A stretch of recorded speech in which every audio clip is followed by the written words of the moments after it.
Hey guys, it's Miss Sauer, and we are getting into week 7 of our out of school curriculum. Mr. Rodenbaugh and I have decided that for the next few weeks we're going to be working on banking and those real life skills of how to manage a bank account, how to write checks, how to fill out deposit slips, that sort of thing. So for this week, we're going to talk about what a bank account is, how to apply for a bank account, and how to deposit and withdraw money.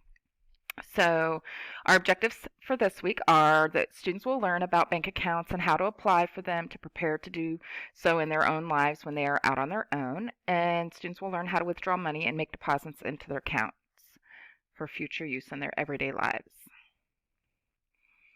So what is a bank account? A bank account is an agreement made with a bank. You give the bank your money, the bank agrees to take care of it, and you can take the money out whenever you want. It is a convenient and safe place to keep your money. You can make deposits and withdrawals.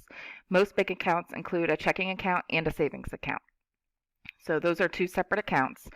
Savings accounts is where you just put money in to we'll talk about. So a checking account allows for easy access to your money. It is the best account to use for everyday spending, paying your bills, depositing money, getting groceries, that sort of thing. When you open a checking account, you are given an account number. No two people have the same account number. This number allows the bank to keep track of the activity in your checking account.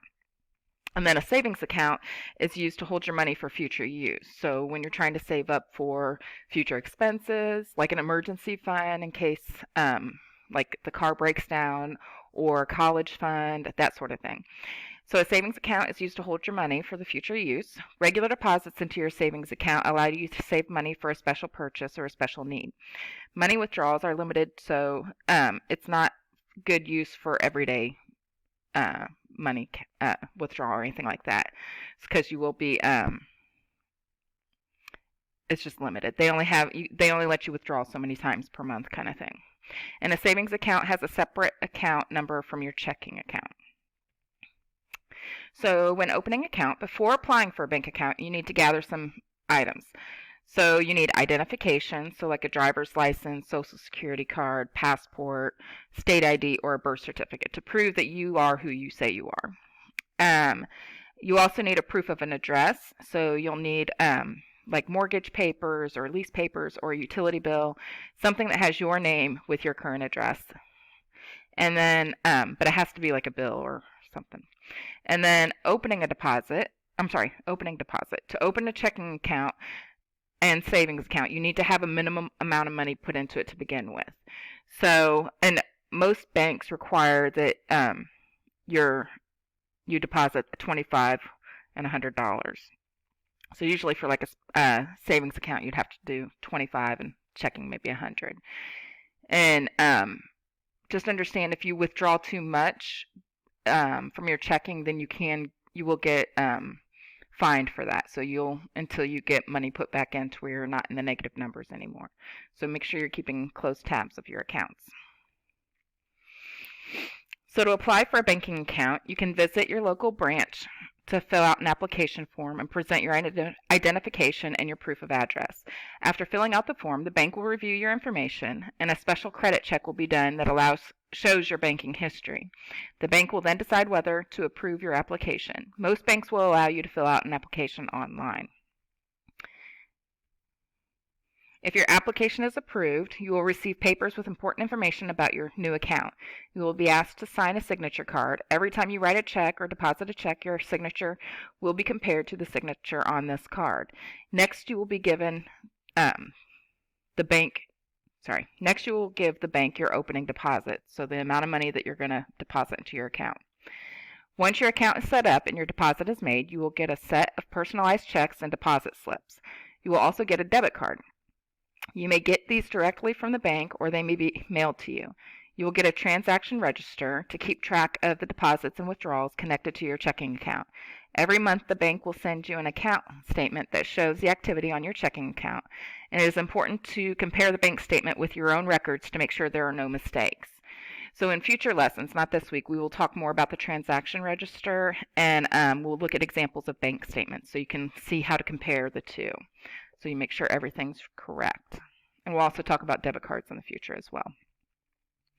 So here's an example of a bank account application. So just filling out your name, your email address, telling whether you are an existing customer already. So like if you have a checking account, but now you're wanting to open a savings account, then yes, if it's through the same bank, then you would say, yes, I am an existing customer.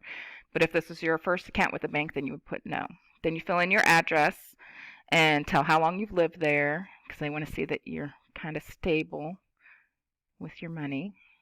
And listing your home phone, work phone, cell phone, all that good stuff. And then they'll fill in you're going to fill in how you're proving your proof of address. So if you brought in a utility bill, that's what you fill out. If you brought in your mortgage, that's what you would fill out. Your citizen status, so U.S. citizen, non-resident alien, or resident alien. And then if you're not a U.S. resident, then you would put your country of citizenship. Your date of birth, your social security number, and then name. So just for security information, in case you forget something, to prove who you are, these are like 2 questions they could ask you. What was the name of your first school you attended, or what's your mother's maiden name, kind of thing. And then they would put down you would fill out your driver's license information. All things just to prove who you are. All right, so this is your first assignment for this week. We'll have one other assignment as well. So it's just answering these questions based on the notes that we just went through. The other bit of your notes is about deposit slips and how to write checks. So using your checking account, the deposits is when you put money into the account. Before you can withdraw money, you must deposit money into your checking account. Most deposits are made by filling out a deposit slip for the bank. You can also deposit money in an ATM or have the money automatically deposited into your account electronically. So a lot of jobs these days you can request that they go ahead and deposit your check that you receive from your job directly into your checking account so that you don't have to make the trip to the bank to deposit it. So that's what they're talking about, automatically deposited. Now, if you are given some money or some checks that you want to deposit into your account, then you got to fill out one of these deposit slips. So on the left-hand side here would be, now here it already has the name of the person that this account belongs to and their address. But on blank deposit slips that you would get at the bank, you would actually fill in your name, your address, and then write the date. And you probably have to sign. I think you only have to sign if you only sign here if you're taking money out. Depositing checks, but you say you want like $50 cash back. That's when you would have to sign here. Now, if you're depositing cash, you would write the amount of money that you're giving them in cash right here. If you're given checks, then you would write the check number. Let's say, so they're depositing 2 checks here. And the check number for one of them is 1,066. The check number for the other one is 2,355. And in this lesson, I'll also tell you where to find those check numbers. So this is the amount each check was worth. And then for the subtotal right here, you're adding up everything that you're depositing here. If you have cash and checks, you need to add it all up together. In this case, we just have these 2 checks, so they add those 2 checks together. Now they're asking on this one that they want cash back. They want to deposit these 2 checks, but they want $75 cash back. So this person would actually have to sign right here. And so if they're getting cash back, then the total amount that they're depositing is the total amount of the 2 checks together minus the $75 that the bank will hand the customer back. So the total amount they're actually depositing into the account is $582.63.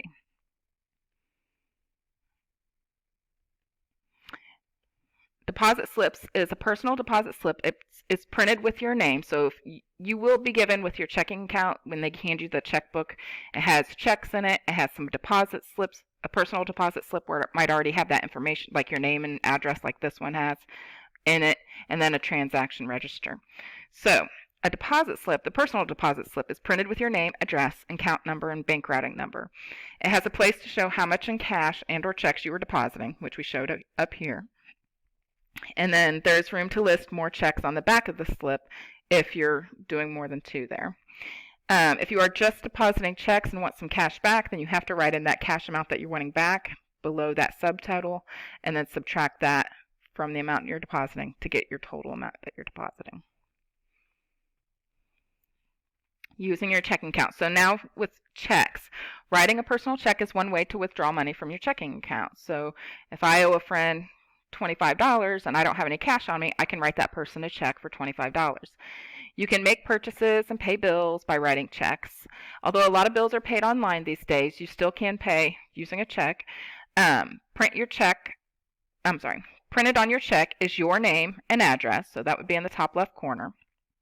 And then at the bottom, they print out onto each one of your personal checks the routing number, your account number with the bank, and then this right here is the check number, which can also be found in the upper right corner.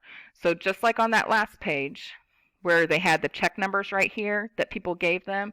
So let's say my grandma sent me $367.98 on that check. On her check that she gave me, I got to write that check number, which was found in the top right corner of the check she gave me.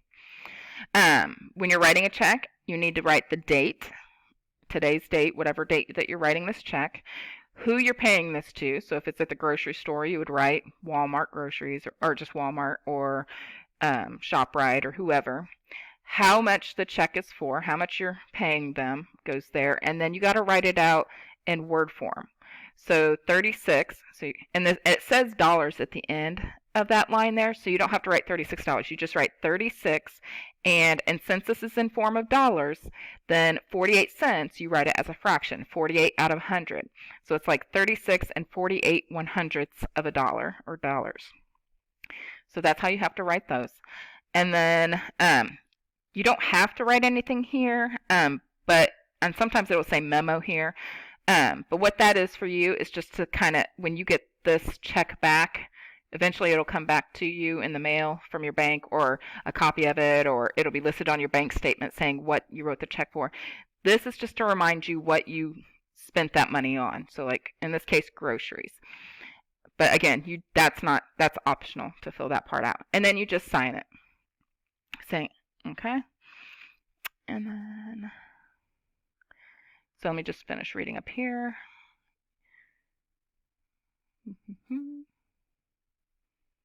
Yep, that's everything that we just talked about. All right.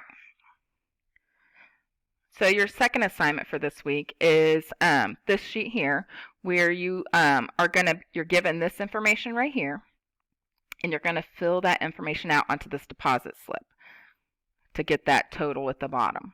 Okay, and on the second one, you're going to get some check writing practice, where this is the information that you are putting onto the check.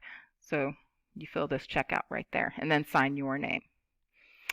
And that is it for this week. And I hope you have a wonderful day. If you have any questions, email me anytime. I will get back to you promptly. And then we will have meetings again in case you want to log in for some help. All right, have a wonderful day.